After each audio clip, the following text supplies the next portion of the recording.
We should go to the sheriff or call the FBI. Damn it, Barry, they'll kill her!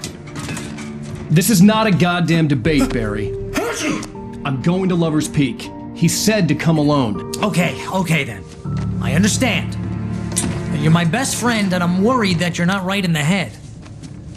Tell me what to do to help, and I'll do it. You stay here, and if I'm not back by morning, call the cavalry. Achoo!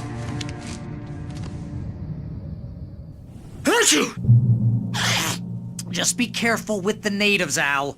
These yokels are dangerous. Everybody hates a tourist, or it'll be Deliverance all over again. Achoo!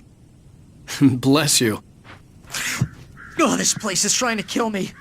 I'll bet there's mold in here, spores, poison ivy, God knows what. This is so not worth a 15% commission. You want to know where you can shove that flashlight? Lock the door when I leave.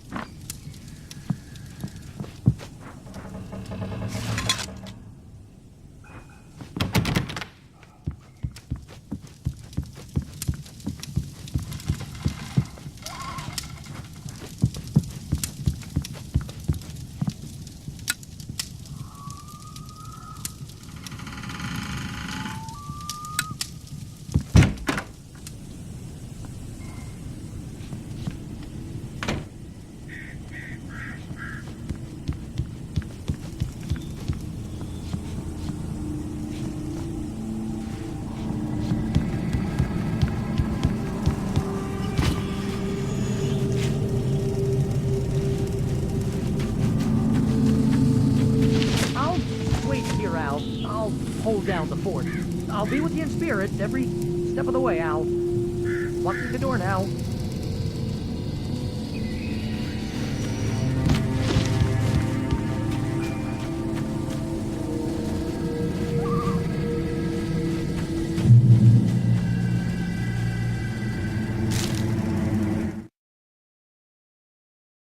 Barry had never gotten along with Alice, but he knew Alan loved her with an almost frightening intensity. And now something had happened to Alice. And here was Al armed with a gun and saying things people got put in padded cells for.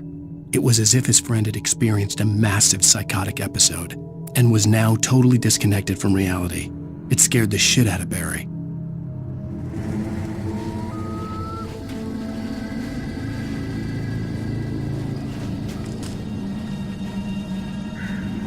Barry had the keys to the car he rented. It wasn't a long walk to the visitor center, and it wouldn't be any use to me in the forest.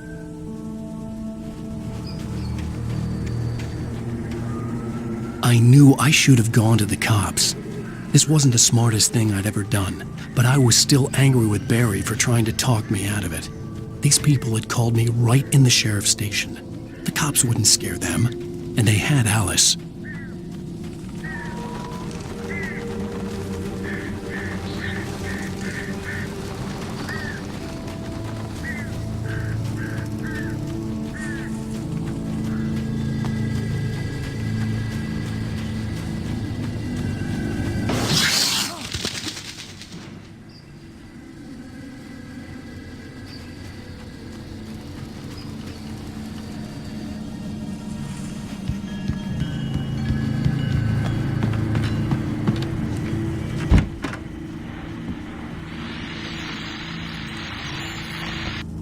Welcome back to the show, folks. As promised, our very own Dr. Nelson has just parked his rear end in the studio. Doc, what's your Deerfest plan like? My plan? You make it sound a lot more organized than I ever seem to manage.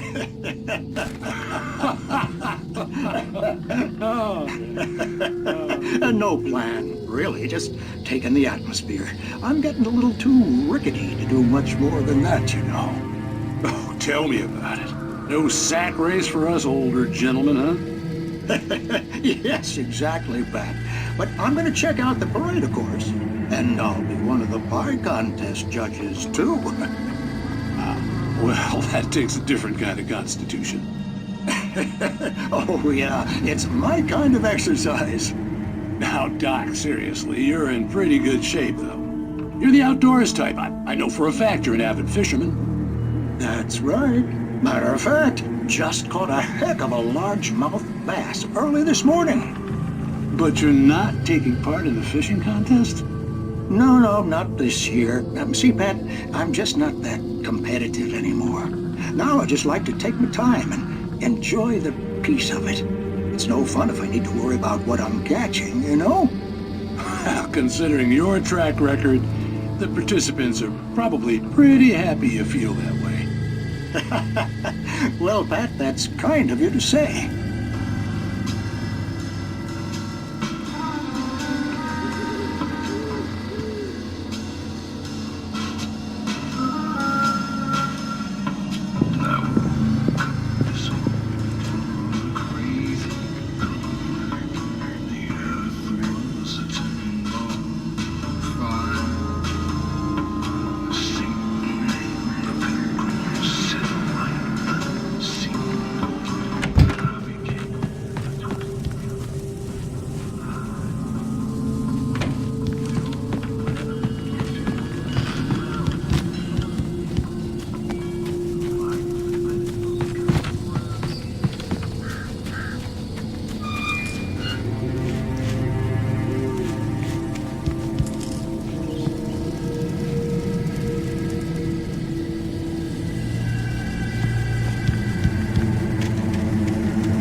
Crime and punishment.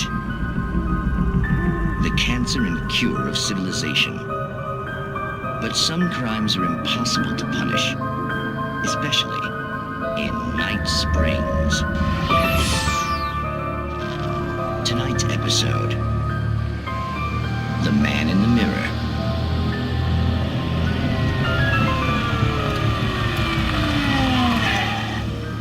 He's inside, Agent. He's a weird one. So, you're confessing to killing that guy, huh? Why? Had it coming? Yeah, but why would you do that? I mean, you're a nice guy. Normal. Took a kid to a soccer game. So how come at the game, you pick a guy and, quoting from the arresting officer's report here, assault the victim's head area repeatedly with the weapon of choice being a pair of bare fists? Wow, that sentence really flows, huh? Maybe you're not the literary type. Okay, so you mess him up. But why? Who was that guy? We couldn't ID him. Why would a guy like you do him like that? I didn't like his face? Well, you must have hated it, because you really went to town there. I mean, there's no way to tell what he looked like. No ID on him either. That must be difficult. But then we ran the fingerprints. Got a match. Your prints. Identical. Huh, how about that? Your son said you were wearing a white shirt when you took him to the game. The white shirt is on the dead guy. It's plenty red now. You won't get away with this. Do you really think that's in any way relevant to me? I had plenty of time to talk to my boy before the cops arrived, you know? He won't stop screaming, am I right? You think he's ever gonna be okay? I left my mark, believe me. You bastard.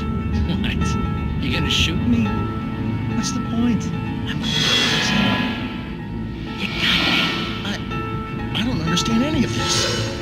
And you never will. Don't worry. Maybe you'll see me again, Agent. Maybe in the mirror.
The air in the visitor center was heavy with an awful smell, as if some rotten drowned thing had crawled up from its grave.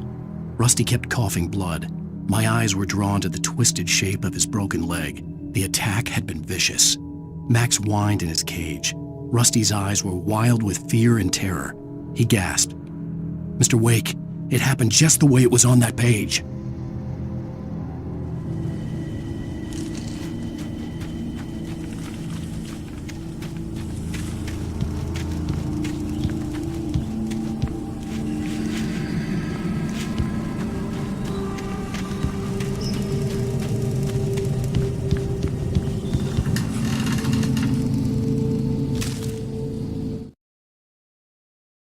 Rose knew that Rusty was in love with her, and she liked him too.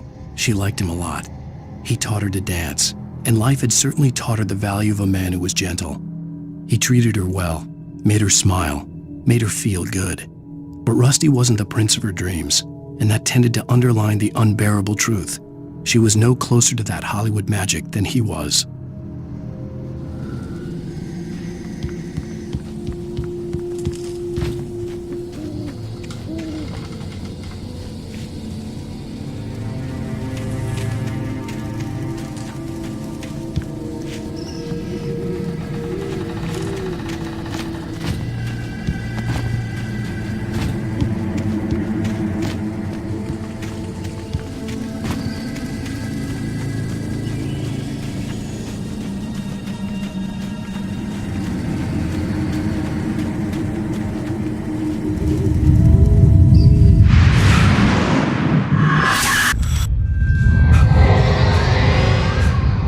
Vision left me weak. This was no head injury. Rusty? Damn. Rusty, hang on! I'm coming! Please, help me!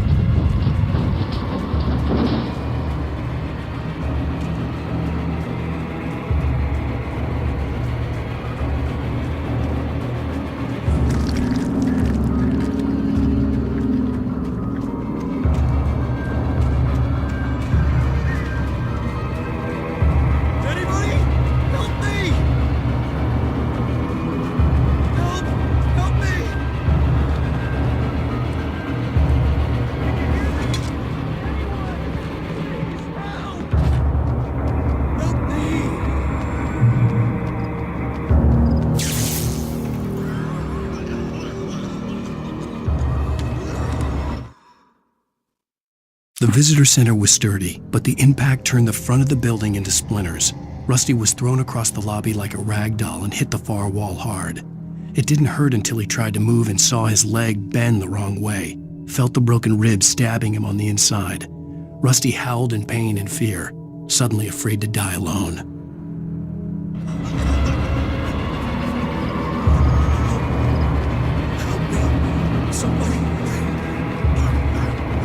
Hello? Back here! I'm back here! Hey, please help me! Mr. Wake? Oh, hell. It happened just the way it was on that page. I found. Came true. It knew. So dark. It'll come back for me. You must. The lights. In the office. I have the key. Okay, Rusty. Hang on. I'll be right back. Whatever did this couldn't be far. Rusty had found a page from the manuscript. It would help me understand what had happened.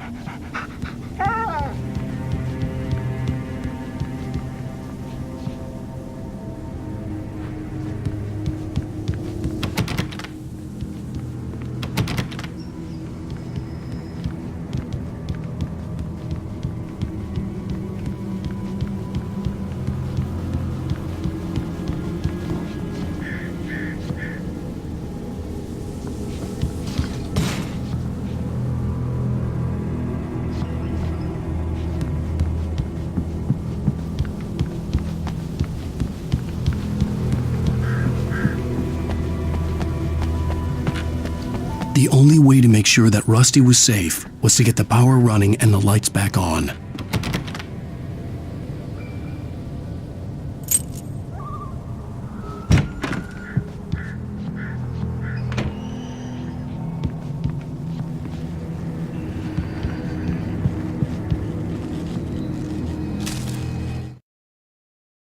At the last instant, I changed direction and threw myself down. The axe splintered the trunk of a tree. I stumbled into the pool of bright light. My lungs burned. I was too exhausted to move. I tensed as I waited for the killing blow, but it never came. I raised my head. Nothing moved in the darkness beyond. For the moment, bathed in the cold light, I was safe.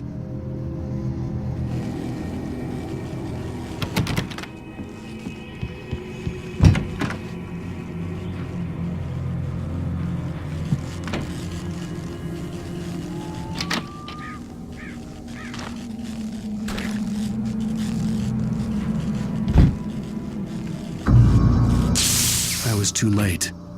Someone had destroyed the circuit breaker. There was no way to get the lights back on.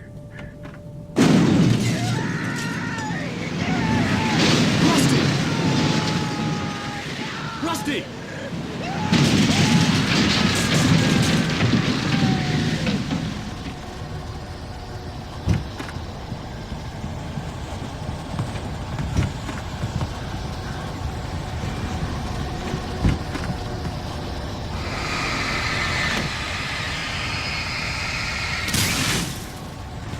The ground was covered with oily patches that looked like liquid darkness.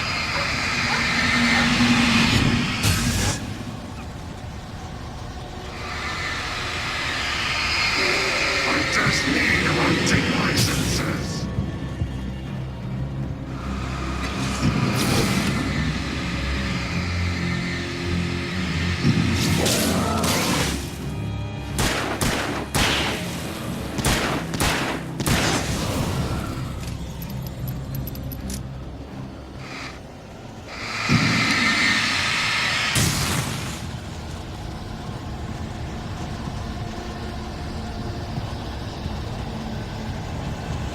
Something had torn a mammoth-sized hole in the wall.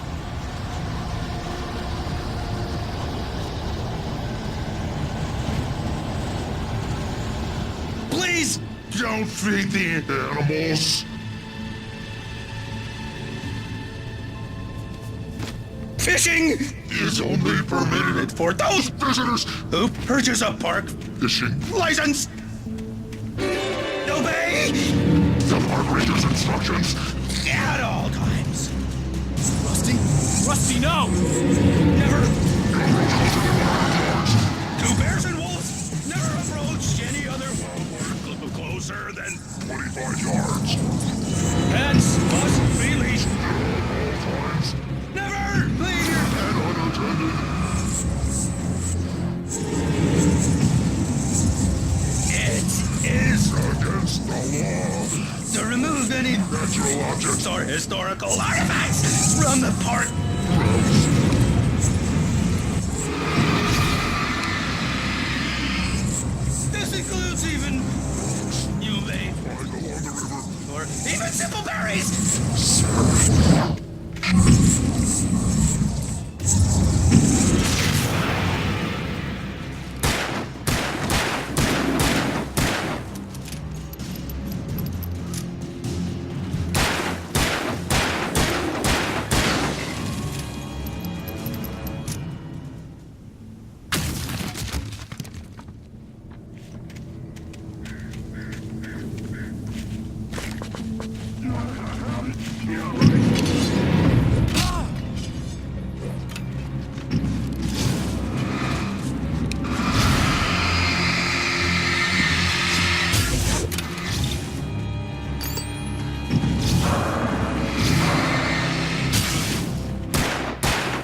What was that?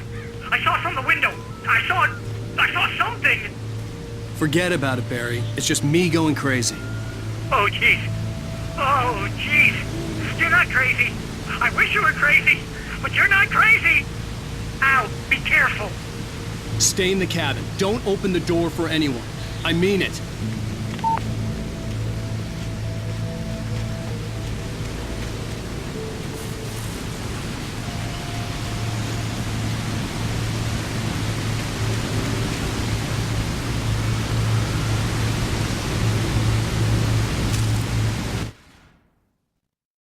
In that last instant of consciousness, Rusty thought about Rose. He was older than she was. Rose was barely out of her teens, but she made him feel young and forget what a train wreck his long-dead marriage had been. He still wore the ring. He'd been waiting for her to tell him to take it off. Now she never would.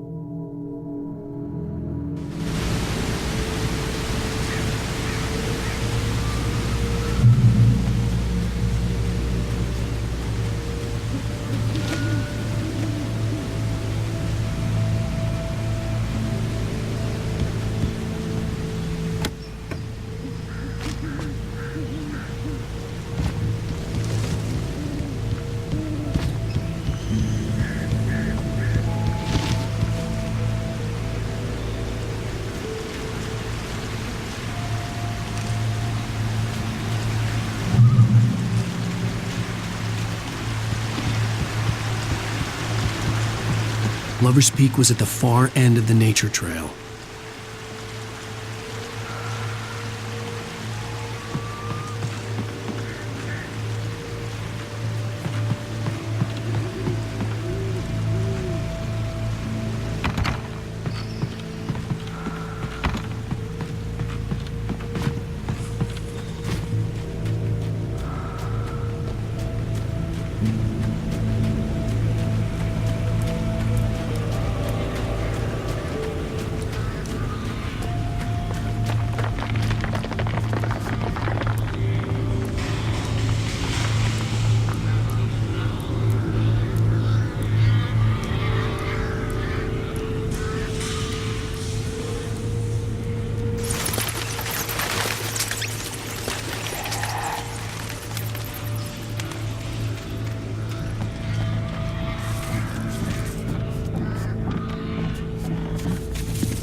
Nobody in Bright Falls seemed to know where Al was, but Rose, the waitress at the diner, had seen him. From what Barry could tell, Al pretty much fell off the face of the earth when he left the diner. Rose was just the kind of fan that Al hated, but she really tried to help. She was smart too, knew a lot about what was going on in the town, knew a lot about Al, even knew who Barry was. Barry liked her. That was no big surprise. When it came to women, Barry and Al rarely saw eye to eye.